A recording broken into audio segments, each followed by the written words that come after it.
Oke cuy, balik lagi sama gua Gani ya. Seperti kita udah tahu teman-teman ya, dari akhir Desember 2025 RAM sudah naik, awal Januari SSD naik, di akhir Januari VGA naik, ditambah harga RAM sama SSD makin melonjak teman-teman ya. Dan gue juga selalu bilang kalau hari apes itu tidak ada di kalender. Lalu sekarang saya dapat apes teman-teman ya. Jadi di kamar gue itu kan emang gue naruh PC teman-teman ya untuk aktivitas ringan-ringan atau live streaming ngobrol gitu teman-teman. Nah akhir-akhir ini itu sih PC-nya kok nge-freeze mulu, kata gue teh ngebuka aplikasi atau ngebuka file explorer aja loading, tapi kadang lancar, kadang nge-freeze gitu ya. Dan gue asumsikan ini kayaknya masalah di storage deh atau di SSD NVMe-nya, dan bener aja memang speed read sama write-nya rada ngaco ya. Gue pakai SSD Gen 4, cuman gue gak mau nyebut brand ya. Intinya kalau ada apes kayak gini tinggal digaransi sama teman-teman ya. Kalau misalnya garansinya habis ya mau nggak mau beli yang baru ya. Jadi speednya itu harusnya kan kalau Gen 4 tuh di 7 ribuan ya read sama write-nya. Nah sekarang tuh ngedrop banget, nanti akan gue liatin. Dan di video kali ini kita lebih fokus untuk nge-cloning teman-teman ya, nge-cloning SSD, cloning Windows ya, dari yang di PC gue yang itu ke yang sini ya. Biasanya bawaannya itu gue 500 giga, 512 deh kalau nggak salah, 500 gitu. Gue akan cloning ke yang 1 tera ya. Lagi mahal-mahalnya SSD, malah SSD-nya yang kocak gitu. Oke, jadi nanti akan ada proses tutorialnya, cloningnya kita akan lihat sama-sama pakai aplikasi apa dan cara cloningnya kayak gimana. Oke, kita akan lihat ke si PC-nya dan hasil read sama write-nya dulu ya. Nah guys, ini dia PC-nya ya. Memang gue colokin ke TV, teman-teman. Jadi gue ada PC kecil di sini pakai i5 Gen 13 sama 1640 Super ya, DDR4 ya. Kemarin kita udah bahas konten juga mengenai kenapa atau apakah worth it beli DDR4 sekarang atau tidak ya. Itu di konten sebelumnya. Oke, nah ini dia speednya teman-teman ya. Jadi pada saat gue buka, pada saat gue nyalain ya sebenarnya ini normal-normal aja, buka aplikasi masih bisa, tapi kadang memang ada nge-freeze dan ternyata memang speednya drop banget dan ngaco banget teman-teman. Ini gue pertama ngetes read sama write-nya dapat 1800 dan write-nya cuma 32 guys ya. Ini udah ngaco banget dari sini karena harusnya 7000 teman-teman, ini jauh banget ya. Lalu gue coba lagi malah dapatnya 147 sama 79 ya, read sama write-nya. Gue coba lagi, dia naik lagi ke 2800 dan 269 ya. Jadi ini emang udah kagak jelas SSD-nya. Jadi daripada nanti nunggu meninggal dan saya malas untuk install ulang Windows lagi, jadi mending gue cloning aja teman-teman ya. Kalau tadi gue sempat ngecek sih kayak kesehatan si SSD-nya, dia masih 100%. Cuma kalau udah kayak gini mah ya udah ada masalah. Dan BTW gue ngetes ini gue tanpa ngebuka aplikasi lainnya. Jadi kayak ini idle kagak ngapa-ngapain aja, ini dia naik turun SSD-nya kagak jelas gitu teman-teman. Oke, dan untuk SSD yang gue pakai tadi ini ya, si tim MP44L ya, ini udah cukup sih untuk 1 tera ya, dia Gen 4, tapi memang speednya belum 7000 gitu, dia ada di 5000 dan 4500, cuman ya nggak masalah lah. Untuk i5 Gen 13 ya ini udah lebih dari cukup. Oke, sekarang kita prepare dulu untuk cloning Windows-nya, kita butuh apa aja ya. Yang pertama guys, untuk cloning Windows kita butuh aplikasi cloningnya ya. Sebenarnya banyak banget sih aplikasinya, cuman di sini yang gue pakai adalah Easy As To Do Backup ya. Kalian bisa cari tahu sendiri gimana cara installnya ya. Oke, pertama kita butuh aplikasinya dan pastiin ada fitur clone ya di aplikasinya teman-teman. Oke, selanjutnya jelas aja kita butuh storage-nya ya. Kita butuh SSD-nya. Dan di sini untuk di PC gue teman-teman ya, SSD yang gue pakai kan 512 GB ya atau 500 GB ya. Nah, untuk cloning kita tuh bisa ngelakuin ke ukuran yang sama dan ke lebih tinggi teman-teman. Kayak gue tadi tuh 512 ke 1 tera itu bisa. Tapi kalau misalnya sebaliknya, kayak misalkan lu udah pakai Windows 1 tera nih ya, C-nya SSD-nya 1 tera, lu mau cloning ke 500 atau ke 256 itu nggak bisa teman-teman setahu gue. Jadi harus yang ke ukurannya sama atau lebih tinggi.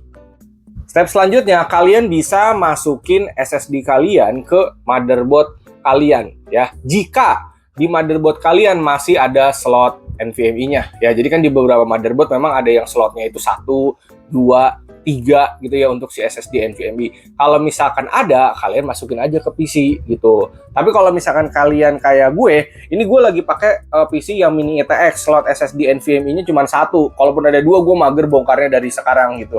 Nah, gue pakai adapter teman-teman, atau disebutnya SSD NVMe enclosure ya. Jadi ini nanti SSD-nya gue pasang ke sini, lalu pakai Type C dicolokin ke PC-nya. Nah guys, jadi SSD-nya dimasukin ke sini, lalu nanti tinggal gua colok gitu ya. Terus kalau misalkan kalian ada yang nanya, Bang, paling enak tuh sebenarnya gimana? Cloning atau install ulang? Sebenarnya kalau kalian pengen bersih gitu ya, clean semuanya, paling bener ya install ulang.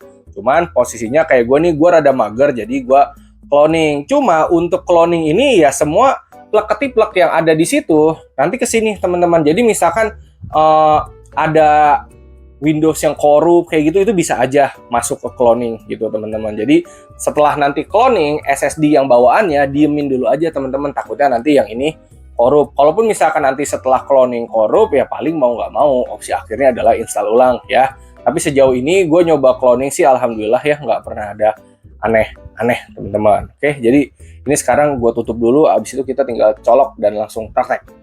Oke, SSD udah dicolok ya teman-teman ya. Dan kalau misalkan kalian udah masukin juga misalkan ke motherboard langsung tuh, jangan kaget kalau misalkan di disk PC ini SSD kalian kagak muncul teman-teman ya. Emang kalau SSD yang kosong belum dipartisi emang pasti kagak bakal muncul di sini ya. Dan sekarang kalian harus perhatiin nanti disk C itu disk berapa sama yang si SSD yang tadi kita pasang itu disk berapa ya. Kita klik disk PC, klik kanan, show more option, klik manage teman-teman. Nanti dia akan muncul tab seperti ini. Kalian cek di storage, disk management. Nah, ingat ya, nih kita scroll ke bawah dikit.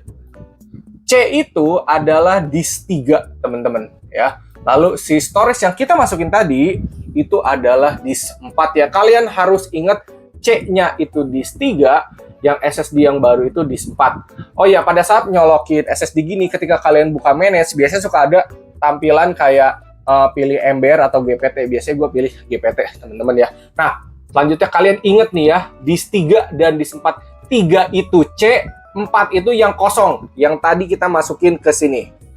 Oh ya guys, kalau aplikasinya dari tadi udah kalian buka, ini close dulu ya, baru dibuka lagi.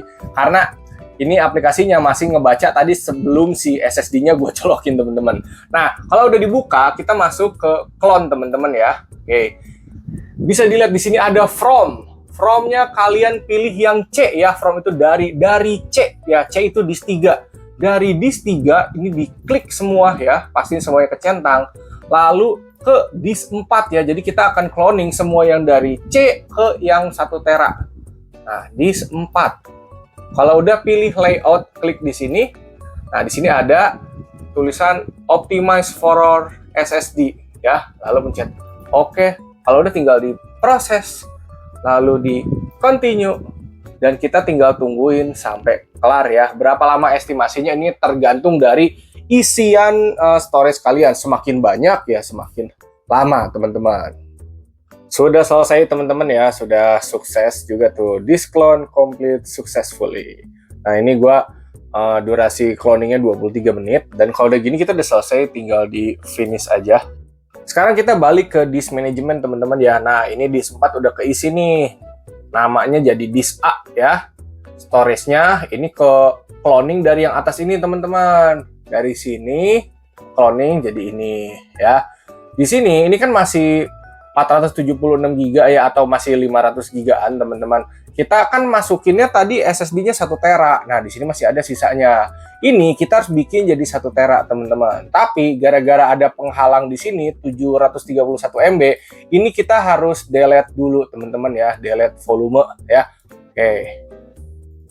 Kalau misalkan nggak bisa delete, kalian bisa lewat CMD teman-teman ya, yang delete partition override itu juga bisa lewat situ.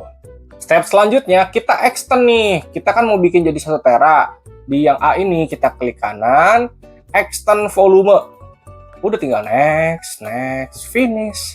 Nanti dia akan keisi nih dua-duanya ini nih. Nah, udah deh. Kalau udah gini udah selesai, berarti step selanjutnya adalah kita tinggal matiin PC-nya, kita shutdown. Nih, kita close, kita shutdown. Kalau misalkan udah, kita lepas SSD-nya dari enclosure, lalu masukin ke motherboard-nya ya. Kalau misalkan kalian udah langsung masukin di motherboard, tadi kan ada 2 SSD tuh, misalkan kalian pasang si SSD-nya nggak lewat enclosure kayak gue, langsung di motherboard. Kalian lepas SSD yang lama, pindahin SSD-nya ke slot yang utamanya, teman-teman. Oke, ini gue pindahin dulu.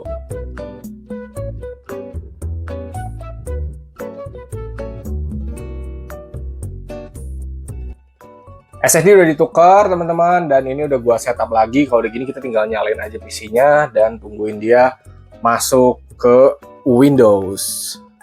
Sudah masuk ke Windows, di sini udah kebaca juga ya SSD tim yang tadi kita pasang ya. Dan sekarang kita udah buka Crystal Disk Mark, ini kita jalanin dulu aja.